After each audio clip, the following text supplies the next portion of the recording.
Welcome to our channel दोस्तों। मेरा नाम अली है। मेरा नाम वकार है।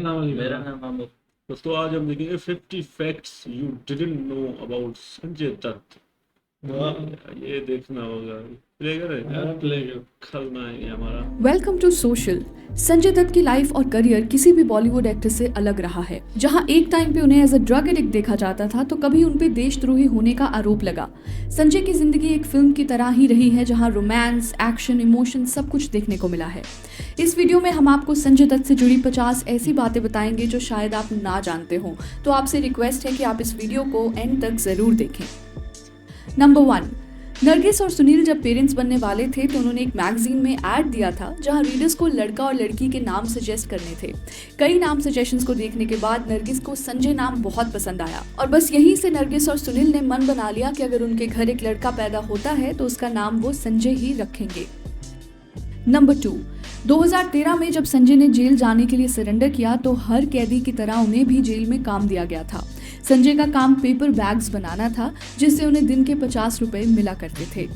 नंबर 3, 2016 में जब संजय को जेल से रिलीज किया गया तब तक उनकी टोटल कमाई 30,000 रुपए से भी ज्यादा हो चुकी थी, जिसमें से वो सारी इनकम जेल के कैंटीन में खर्च कर चुके थे।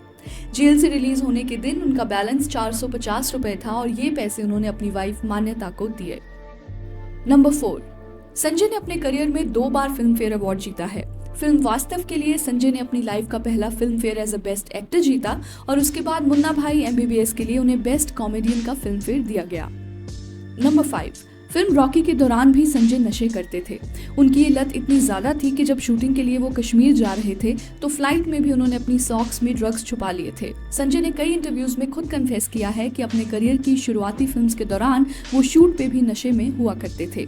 I was doing heroin and cocaine and stuff like that. I used to be blacked out all the time. Even I can't watch those movies on my TV. Number 6, Sanjay ने अपनी life की पहली cigarette 9 साल की उम्र में P थी। वो अपने फादर और उनके दोस्तों के लाइफस्टाइल से इन्फ्लुएंस हो जाते थे, क्योंकि घर पे जब भी सुनील अपने दोस्तों के साथ बैठते तो सभी सिगरेट पीते नजर आते थे। तो एक दिन संजू ने ऐश ट्रे में आधी पड़ी सिगरेट को जला के पीना शुरू कर दिया। ऐसे करते करते संजय ने कई बार सिगरेट ट्राई की, पर फिर जब सुनील को इस चीज के बारे में पता चला तो वो बहुत नाराज हो गए। उनका मानना था कि संजू को घर में बहुत पैम्पर किया जाता है, जिसकी वजह से वो पूरी तरह बिगड़ चुके हैं। नंबर 7, संजय के बिगड़ते बिहेवियर को देखकर सुनील ने संजय को बोर्डिंग स्कूल में डालने का मन बना लिया। ये एडवाइस उन्हें इंदिरा गांधी ने भी दी थी, क्योंकि उन दिनों सुनील कांग्रेस पार्टी के एक्टिव मेंबर थे।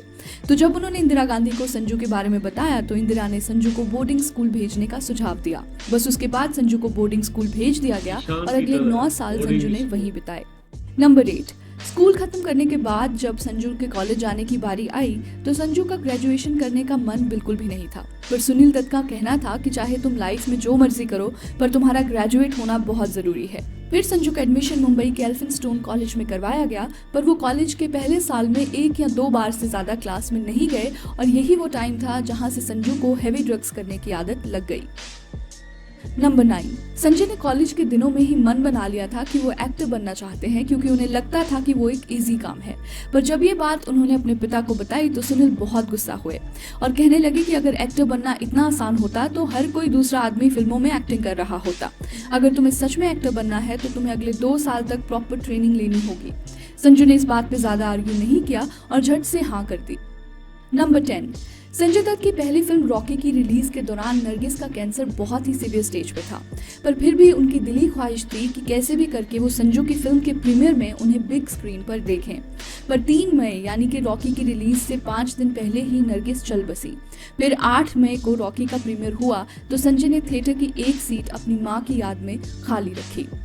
नंबर 11, टीना मुनीम और संजय दत्त रॉकी के सेट्स पर मिले और बस यहीं से दोनों का अफेयर शुरू हो गया। ये अफेयर करीब 2 साल तक चला, पर संजू की ड्रग प्रॉब्लम और पॉसेसिवनेस के चलते टीना मुनीम ने संजू से ब्रेकअप कर दिया। टीना का कहना था कि संजू ने हमेशा उनसे अपनी ड्रग प्रॉब्लम छुपाई, जिसकी वजह से उनके रिलेशनशिप में बहुत डिफरेंसेस आ गए थे। नंबर 12, फिल्म रॉकी के आउटडोर शूट के दौरान टीना मुनीम को एक आदमी छेड़ने लगा तो संजू ने उसे पब्लिक में ही मारना शुरू कर दिया। संजू ने इस इंसिडेंट के बारे में कई इंटरव्यूज में बात की है, जहां उन्होंने बताया कि उस टाइम में यंग था और टीना के लिए बहुत प्रोटेक्टिव भी था। जब मैंने देखा कि टीना के साथ कोई बदतमीजी कर रहा है तो मुझसे रहा नहीं गया और मैंने उस आदमी को मारना शुरू कर दिया। नंबर 13, अलग होने के बाद भी संजय टीना के लिए बहुत पॉजेसिव रहे। जब टीना ऋषि कपूर के साथ फिल्म शूट कर रही थी तो उसी दौरान खबरें आना शुरू हो गई कि दोनों का अफेयर चल रहा है। तो संजय अपने दोस्त गुलशन ग्रोवर को लेकर ऋषि कपूर से लड़ने चले गए। जब संजू उनके घर पहुंचे तो नीतू सिंह ने ये सारी सिचुएशन संभाल ली और संजू को एश्योरिटी दी कि ये सब र्यूमर्स हैं, ऋषि और टीना में ऐसा कुछ भी नहीं चल रहा। नंबर 14, टीना से ब्रेकअप के बाद संजू ने किमी कटकर को डेट करना शुरू किया, जो उस वक्त अपने बोल्ड कैरेक्टर्स की वजह से बहुत पॉपुलर थी। पर दोनों का अफेयर कुछ महीनों में ही खत्म हो गया और कहा जाता है कि ये ब्रेकअप भी संजय की ड्रग एडिक्शन की वजह से हुआ था। नंबर 15, संजय की ड्रग प्रॉब्लम दिन ब दिन बढ़ती जा रही थी और एक दिन तो ऐसा भी हुआ कि जब वो सोकर उठे तो उनके नौकर उनकी हालत देखकर रोने लगे। तो संजय ने पूछा कि क्या हुआ है तुम्हें? तो संजय को बताया गया कि वो 2 दिन के बाद उठे हैं। संजू ने उसके बाद रियलाइज किया कि अगर इस प्रॉब्लम का कुछ नहीं किया गया तो वो जल्द ही मर जाएंगे। तो संजू ने हिम्मत करके सुनील दत्त को कहा कि मैं ड्रग्स की लत छोड़ना चाहता हूँ, आप मुझे रिहैब भेज दो। तो इसके बाद संजू को यूएस के रिहैब में भेजा गया, जहाँ वो 1 साल तक रहे। नंबर 16, जब संजय रिहैब में थे तो उन्होंने मन बना लिया था कि वो कभी इंडिया वापस नहीं आएंगे और यूएस में ही कोई छोटा मोटा बिजनेस करेंगे, क्योंकि रिहैब में उनकी दोस्ती एक बिजनेसमैन से हो गई थी जिन्होंने संजू को अपने फार्मिंग बिजनेस में पार्टनरशिप भी ऑफर की थी। पर जब संजू ने ये बात सुनील दत्त को बताई तो सुनील ने संजू से रिक्वेस्ट की कि उन्हें एक बार और फिल्मों में ट्राई करना चाहिए। संजू का मन तो नहीं था, पर वो अपने पिता की बात नहीं टाल पाए और दोबारा इंडिया आकर फिल्मों में काम करने लगे। नंबर 17, संजय रिहैब से आने के बाद अपनी लाइफ डिसिप्लिन से जीना चाहते थे, इसी वजह से उन्होंने बॉडी बिल्डिंग में इंटरेस्ट दिखाना शुरू कर दिया। उनका कहना था कि यूएस में रहते हुए उन्होंने आर्नोल्ड श्वार्ज़नेगर की कई फिल्म्स देखी जिससे संजू बॉडी बिल्डिंग के लिए इंस्पायर हुए थे। नंबर 18, बॉलीवुड कमबैक के बाद उनकी 2 फिल्म्स रिलीज हो चुकी थी और दोनों ही बॉक्स ऑफिस पर बुरी तरह फ्लॉप रही। संजय को एक हिट फिल्म की जरूरत थी और वो उन्हें मिली एक नए डायरेक्टर के साथ जिन्हें आज पूरी दुनिया महेश भट्ट के नाम से जानती है। महेश ने संजू को नाम फिल्म में कास्ट किया और ये फिल्म बॉक्स ऑफिस पे तो कामयाब रही ही, पर साथ ही साथ क्रिटिक्स भी पहली बार संजय दत्त की एक्टिंग की तारीफ करते हुए नजर आए। नाम की सक्सेस से ही संजू को कई फिल्म्स ऑफर होने लगी। संजू का मानना है कि महेश भट्ट ने ही उन्हें बॉलीवुड में रीलॉन्च किया है और इस बात की वो हमेशा थैंकफुल रहेंगे। नंबर 19, ईयर 1986 संजय के लिए बहुत अच्छा जा रहा था। उनकी ड्रग प्रॉब्लम बिल्कुल खत्म हो चुकी थी, फिल्म नाम से वो इंडस्ट्री में दोबारा एस्टेब्लिश हो चुके थे। पर सबसे क्रूशियल मोमेंट वो रहा जब उस साल उनकी मुलाकात एक्ट्रेस ऋचा शर्मा से हुई। उस वक्त ऋचा बॉलीवुड में नई आई थी और संजय उन्हें बहुत पसंद करने लगे थे। बस 1 साल के अंदर ही दोनों ने शादी करने का मन बना लिया और 1987 में संजय और ऋचा ने न्यूयॉर्क में शादी कर ली। नंबर 20, शादी के बाद 1998 में संजय और ऋचा की फैमिली एक्सटेंड हुई और उनकी डॉटर त्रिशला का बर्थ हुआ। पर 4 महीने बाद ही ऋचा को सिवियर हेडेक्स आना शुरू हुए और पता चला कि उन्हें ब्रेन ट्यूमर है। संजय ने उन्हें न्यूयॉर्क के सेम हॉस्पिटल में एडमिट करवाया जहां नरगिस का इलाज भी किया गया था। संजय के लिए वो वक्त बहुत ही मुश्किल था क्योंकि एक तरफ उनका करियर टॉप पर चल रहा था और दूसरी तरफ उन्हें बार बार न्यूयॉर्क ऋचा को देखने जाना पड़ता था। नंबर 21, संजय का माधुरी दीक्षित के साथ भी अफेयर रहा है और ऑन स्क्रीन भी उनकी जोड़ी बहुत सक्सेसफुल रही है। ये सब तब शुरू हुआ जब संजय की वाइफ ऋचा शर्मा न्यूयॉर्क में कैंसर से रिकवर हो रही थी। ऋचा ने कई इंटरव्यूज में ओपनली कहा है कि माधुरी दीक्षित की वजह से ही उनकी मैरिज में प्रॉब्लम्स आना शुरू हुई। सोर्सेज की माने तो संजय के जेल जाने की वजह से माधुरी ने उनसे ब्रेकअप कर दिया था और ना ही वो कभी संजय को मिलने जेल गई। इस वजह से संजय और माधुरी ने दोबारा कभी एक दूसरे के साथ कोई भी फिल्म नहीं की। नंबर 22, फिर जब ऋचा और संजय की डाइवोर्स की प्रोसीडिंग्स शुरू हुई तो संजय को अपनी डॉटर त्रिशला की कस्टडी चाहिए थी और ऋचा की फैमिली इसके अगेंस्ट थी क्योंकि संजय पे केस चल रहा था और उनकी पास्ट कंट्रोवर्सीज की वजह से ऋचा की फैमिली को नहीं लगा था कि त्रिशला को संजय के साथ रहना चाहिए। ये केस 5 साल तक चला जिसके बीच ऋचा शर्मा का कैंसर वापस आ गया और 1996 में उनकी डेथ हो गई। फिर जब त्रिशला 10 साल की हुई तो कोर्ट ने रूल किया कि संजय त्रिशला के बायोलॉजिकल फादर हैं तो उन्हें ही अपनी डॉटर की कस्टडी मिलनी चाहिए। पर तब तक संजय और उनकी फैमिली का मन बदल चुका था। उन्हें लगा कि त्रिशला ने 10 साल यूएस में बिताए हैं और वहीं के कल्चर से वो अकस्टम्ड है, तो इसलिए संजय को लगा त्रिशला को यूएस में रहना ही सही होगा और वो जब चाहे यहाँ इंडिया उनसे मिलने आ सकती है। बस ऐसे ही त्रिशला ने अपनी लाइफ यूएस में ही बिताई और आज भी संजय उनसे रेगुलरली कांटेक्ट में रहते हैं। नंबर 23, फिल्म साजन के लिए आमिर खान को अप्रोच किया गया था पर उन दिनों आमिर किसी फर्स्ट टाइम डायरेक्टर के साथ काम नहीं करना चाहते थे। इसी कारण ये रोल संजय दत्त को दिया गया। साजन ही वो फिल्म बनी जिसके लिए उन्हें पहली बार फिल्म फेयर के लिए नॉमिनेट किया गया था। नंबर 24। 1992 की फिल्म यलगार वैसे तो बॉक्स ऑफिस पर फ्लॉप रही, पर संजय इस फिल्म को हमेशा याद रखेंगे क्योंकि इसी फिल्म की शूटिंग के दौरान फिरोज खान, जो फिल्म के डायरेक्टर, प्रोड्यूसर और एक्टर थे, उन्होंने दुबई में संजू को अंडरवर्ल्ड डॉन दाऊद इब्राहिम से मिलवाया और यहीं से ही संजय का अंडरवर्ल्ड से कनेक्शन शुरू हुआ था। नंबर 25। फिल्म सनम के प्रोड्यूसर समीर हिंगोरा और हानिफ कड़वाला, जिनके साथ संजय फिल्म में काम कर रहे थे, ये वो लोग थे जिन्होंने संजय की रिक्वेस्ट पर उन्हें गन्स ला कर दी। संजय को 3 गन्स दी गई थी और कुछ हैंड ग्रेनेड्स, पर संजय ने एक गन अपने पास रखी और बाकी सामान वापस कर दिया। संजय ने कहा कि ये गन उन्हें अपनी सिक्योरिटी के लिए चाहिए थी। नंबर 26। फिर जब बॉम्बे में ब्लास्ट हुए तो उसके बाद समीर और हानिफ को अरेस्ट किया गया और पता चला कि दोनों अंडरवर्ल्ड डॉन अबू सलीम के लिए काम कर रहे थे और बॉम्बे अटैक में इस्तेमाल हुए हथियार भी इन्हीं लोगों के थ्रू सप्लाई करवाए गए थे। तो इसी कनेक्शन में संजय को भी अरेस्ट किया गया। नंबर 27। संजय को जब कोर्ट में पेश किया गया तो उन्होंने अपने डिफेंस में कहा कि उन्होंने ये गन्स अपनी फैमिली की सेफ्टी के लिए खरीदी थी क्योंकि बाबरी मस्जिद के दंगों के दौरान सुनील दत्त को डेथ थ्रेट्स आना शुरू हो गए थे। तो जज ने संजय की कहानी पर यकीन नहीं किया क्योंकि संजय के पास ऑलरेडी 3 लाइसेंस्ड गन्स घर पर थी, तो इसलिए कोर्ट नहीं मान रहा था कि संजय को चौथी गन की क्या जरूरत पड़ गई, जिसकी वजह से उन्होंने इलीगल जरिए से गन्स मंगवाई। इसके बाद संजय पर केस चला और उन्हें 1993 में जेल की सजा हुई। नंबर 28। जब 1993 में खलनायक रिलीज हुई तो उस वक्त संजय जेल में थे और फिल्म को प्रमोट करने के लिए सुभाष घाई ने संजय के जेल में होने का फायदा उठाया। उन्होंने खलनायक की tagline yes I am the villain को प्रमोट किया और फिल्म का बज़ कुछ इस तरह बनाया जैसे संजय रियल लाइफ में विलन हो। इन्हीं सब कारणों की वजह से खलनायक बॉक्स ऑफिस पर बहुत सक्सेसफुल रही और 1993 की सेकेंड हाईएस्ट ग्रॉसिंग फिल्म बनी। नंबर 29। संजय कभी भी पाठ पूजा पर ध्यान नहीं देते थे, पर जेल जाने के बाद संजू स्पिरिचुअल हो गए और वहीं से उन्होंने रामायण, हनुमान चालीसा, गीता पढ़ना शुरू किया। संजू का कहना है कि जेल की वजह से उन्हें अपनी लाइफ की असल वैल्यू पता चली है। नंबर 30। जेल में सजा काटते हुए जब रक्षाबंधन का दिन आया तो ऐसा पहली बार हो रहा था कि संजय दत्त अपनी बहनों से दूर थे, इसीलिए उनकी बहन टीना दत्त संजू को जेल में राखी बांधने आई। राखी बनवाने के बाद संजू ने टीना को जेल के लंच कूपन दिए जिससे दिखाकर कैदियों को खाना मिलता था। संजू ने इन कूपन्स के लिए 2 वक्त का खाना मिस किया था और ये देखकर टीना की आंखों में आंसू आ गए। टीना ने आज भी संजू के ये गिफ्ट संभाल कर रखे हुए हैं। नंबर 31। माधुरी के बाद संजय की लाइफ में रिया पिल्लई की एंट्री हुई। रिया एक एडवर्टाइजमेंट मॉडल हुआ करती थी और संजय जब जेल में थे तो रिया हमेशा उनसे मिलने आया करती थी। वहीं से दोनों की क्लोजनेस शुरू हुई और 1998 में संजय ने रिया से शादी कर ली। नंबर 32। संजय ने रिया को वैलेंटाइंस डे के दिन प्रपोज किया और उसी दिन किसी को बिना बताए मंदिर में शादी कर ली। इवन सुनील दत्त को भी संजय ने शादी के बारे में नहीं बताया। सुनील को खुद ये बात न्यूज़ में पता चली, पर सुनील हमेशा की तरह संजय के लिए बहुत खुश थे। नंबर 33। शादी के कुछ सालों बाद ही रिया और संजय दोनों के एक्स्ट्रा मैरिटल अफेयर्स की खबरें आना शुरू हो गई। जहां रिया लिएंडर पेस को डेट करने लगी तो इसके बाद से ही संजय ने भी इस मैरिज पर गिव अप कर दिया और कई सालों तक दोनों बिना डाइवोर्स के अलग रहे। फिर 2005 में संजय और रिया का ऑफिशियली डाइवोर्स हो गया। नंबर 34। फिल्म वास्तव का फेमस क्लाइमेक्स सीन जहां रघु अपनी माँ के हाथों मौत मांग रहा होता है, उस सीन को संजय ने एक टेक में खत्म किया था। संजय का कहना था कि ये सीन बहुत ही मुश्किल था और इसमें अगर बार बार कट्स लिए जाते तो पूरे सीन की इंटेंसिटी खत्म हो जाती।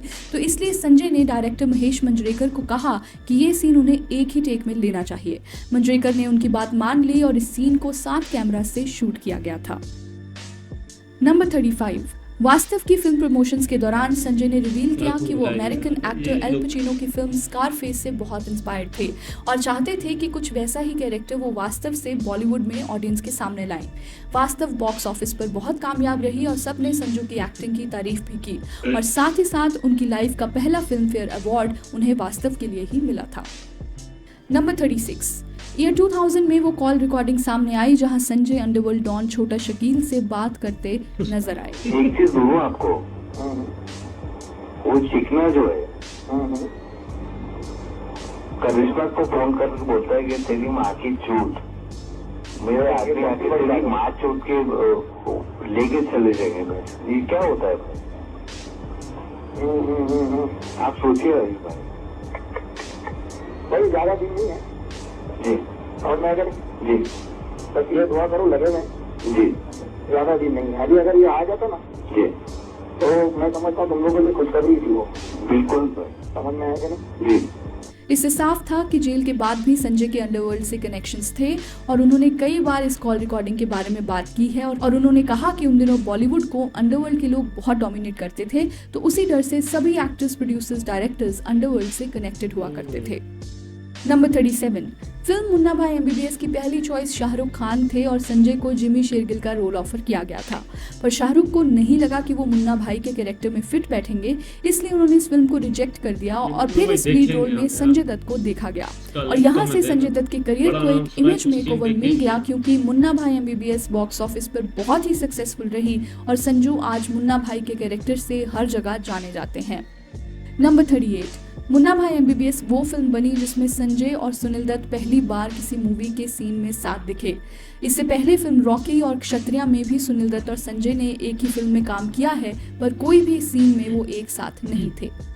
नंबर 39, मुन्ना भाई के एंड में जब मुन्ना के पिता मुन्ना को कहते हैं, तुमने अपनी माँ को तो बहुत जादू की झप्पी दी है, आज अपने बाप को भी गले लगा लो, तो ये सीन दोनों के लिए बहुत इमोशनल था, क्योंकि रियल लाइफ में भी संजय अपनी माँ से ज्यादा क्लोज थे पर सुनील से नहीं। इस सीन को जब शूट किया गया तो कट बोलने के बाद भी दोनों ने एक दूसरे को नहीं छोड़ा और दोनों सच में बहुत इमोशनल हो गए। नंबर 40, फिल्म ब्लफ मास्टर में रॉय का कैरेक्टर जो अभिषेक बच्चन प्ले करते हैं वो पहले संजय को ऑफर किया गया था और सेकंड लीड अभिषेक को, पर डेट्स ना होने के कारण संजय ने ये फिल्म साइन नहीं की। इसी वजह से अभिषेक को ब्लफ मास्टर में लीड रोल मिल गया और रितेश को सेकंड लीड में देखा गया। नंबर 41, जब रिया और संजय का रिलेशनशिप ठीक नहीं चल रहा था तो उसी दौरान उनकी लाइफ में मान्यता की एंट्री हुई। मान्यता उस वक्त एक स्ट्रगलिंग एक्ट्रेस थी और संजय ने ही उन्हें गंगाजल मूवी में एक आइटम सॉन्ग के लिए रेकमेंड किया था। संजय और मान्यता कुछ सालों तक साथ रहे और 2008 में दोनों ने शादी कर ली। नंबर 42, मान्यता ने अपने स्ट्रगलिंग डेज में एक सीक्रेट फिल्म की थी जिसका नाम लवर्स लाइक अस था। उस फिल्म में मान्यता ने कई बोल्ड सीन्स दिए थे और फिल्म की डायरेक्शन भी बहुत बिलो एवरेज थी। तो जब संजू को ये बात पता चली तो उन्होंने उस फिल्म के सारे राइट्स खरीद लिए और मार्केट से फिल्म की सारी सीडीज और DVDs हटवा दी। संजय नहीं चाहते थे कि ये फिल्म कभी भी पब्लिक के सामने आए। नंबर 43, 2009 में संजय ने पॉलिटिक्स में एंट्री ली जहां उन्होंने समाजवादी पार्टी को ज्वाइन किया, पर सुप्रीम कोर्ट ने उन्हें एज अ कैंडिडेट डिस्क्वालीफाई कर दिया क्योंकि उनका कोर्ट केस अभी भी पेंडिंग था, तो इलेक्शन रूल्स के मुताबिक संजय इलेक्शन कॉन्टेस्ट नहीं कर सकते थे। नंबर 44, 2012 की फिल्म अग्निपथ में संजय दत्त को कांचा के रोल के लिए बहुत एप्रिसिएशन मिला, पर क्या आप जानते हैं कि ये रोल संजय से पहले नाना पाटेकर को ऑफर किया गया था, पर उन्होंने इस रोल को करने से मना कर दिया और फिर ये रोल संजय दत्त को ऑफर किया गया और उन्हें पहली बार में ही ये कैरेक्टर बहुत पसंद आया। नंबर 45, संजय रॉक म्यूजिक को बहुत पसंद करते हैं। उनके फेवरेट बैंड्स हैं Led Zeppelin, Black Sabbath, Pink Floyd और गन्स एंड रोजेस। जब 2012 में गन्स एंड रोजेस का कॉन्सर्ट मुंबई में हुआ था तो संजय ने अपनी पर्सनल वैनिटी वैन बैंड के लिए भेजी थी। नंबर 46, फिर 2013 में वो टाइम आया जब सुप्रीम कोर्ट ने संजय के केस में अपना डिसीजन सुनाया और उन्हें 5 साल की सजा हुई। अपने 20 साल के केस प्रोसीडिंग्स के दौरान संजय 1.5 साल की जेल की सजा काट चुके थे, तो उन्हें इस तरह से 5 साल की बजाय सिर्फ 3.5 साल की सजा काटनी थी। जेल जाने के बाद कई बार देखा गया कि वो पैरोल पे बाहर भी आ रहे थे, तो इस बात पर भी बहुत कंट्रोवर्सी खड़ी हुई कि उन्हें VIP ट्रीटमेंट दिया जा रहा था। संजय अपने 5 साल की सजा में 6 महीने पैरोल पर जेल से बाहर रहे हैं। नंबर 47, पेपर बैग्स बनाने के अलावा संजय को एक और ड्यूटी भी दी गई थी जहां संजय जेल के रेडियो के लिए आर्जिंग किया करते थे। सिंस संजय को ज्यादा कैदियों से मिलने नहीं दिया जाता था तो आर्जिंग के द्वारा वो बाकी कैदियों से कनेक्ट किया करते थे और सबको अपनी लाइफ की स्टोरीज बताते थे कि कैसे ड्रग्स और क्राइम की वजह से उन्हें कितनी मुश्किलें झेलनी पड़ी। नंबर 48, 26 फरवरी 2016 वो दिन बना जब संजय को जेल से रिहा किया गया। उन्हें अपने अच्छे बिहेवियर के लिए 60 दिन पहले ही जेल से रिलीज कर दिया गया। जेल से निकलते वक्त उन्होंने जेल में लगे तिरंगे को सैल्यूट किया और इंटरव्यू में भी कहा कि जेल ने मुझे हमेशा के लिए बदल दिया है। मैं अब डिसिप्लिन से अपनी लाइफ जीना चाहता हूँ क्योंकि मुझे आज़ाद जिंदगी की वैल्यू पता चल चुकी है। नंबर 49, 2017 की फिल्म भूमि संजय की पहली फिल्म थी जो उन्होंने जेल से निकलने के बाद साइन की थी। फिल्म की रिलीज डेट 29 जुलाई डिसाइड की गई थी, पर संजय ये फिल्म अपनी डॉटर त्रिशला को डेडिकेट करना चाहते थे, तो संजय ने प्रोड्यूसर से रिक्वेस्ट की और इस फिल्म को 12 अगस्त को रिलीज किया गया। ऐसा संजय ने इसलिए किया क्योंकि 12 अगस्त को त्रिशला का बर्थडे था। नंबर 50, फिल्म संजू के लिए सुनील दत्त का रोल परेश रावल को दिया गया, पर संजय ये रोल खुद करना चाहते थे क्योंकि उनका मानना था कि वो अपने फादर से सबसे ज्यादा क्लोज थे, इसलिए उनके लिए सुनील दत्त की एक्टिंग करना आसान होगा। पर राजू ने संजू के इस सजेशन को डिक्लाइन कर दिया, तो फिर इस रोल के लिए आमिर खान को अप्रोच किया गया। पर दंगल के बाद वो एक और एज्ड मैन का कैरेक्टर नहीं करना चाहते थे, तो उसके बाद इस रोल के लिए फाइनली परेश रावल को साइन किया गया। तो चलिए, that's a wrap on this video. आपको ये वीडियो कैसी लगी हमें अपने लाइक्स और कमेंट्स के जरिए जरूर बताएं। ऐसी और भी इंटरेस्टिंग वीडियोस के लिए देखते रहिए सोशल, हर उस चीज के लिए जो आप जानना चाहते हैं।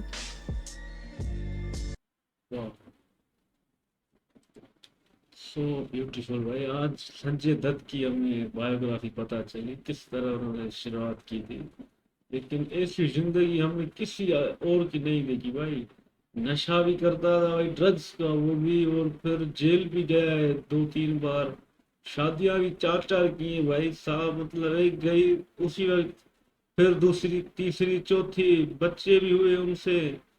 मतलब क्या यार इनकी जिंदगी है। और डॉन भी है भाई, रियल लाइफ में डॉन है। मूवी में तो हमने देखा वास्तव में 50 तोला बाप 50, लेकिन यहाँ तो भाई इनका अलग ही चल रहा था सीन भाई। दाऊद इब्राहिम को कोई एक सलीम डॉन था, उनसे बातचीत चल रही है फोन पे, घर में हथियार रखे, 3 लाइसेंस वाले हैं तो चौथी गन वो रख ली। जज कहता है 3 है तो और क्या करोगे तुम भाई, ये तो बड़ा खतरनाक आदमी यार। इसको हमने देखा है मूवीज में, डेंजरस तो है, पसंद भी करते हैं। खलनायक में देखा था, लेकिन वो टकले वाला लुक देखा ना, वो अग्निपथ में क्रिश के साथ लड़ता था, वो भी भाई खतरनाक डेंजरस लुक था।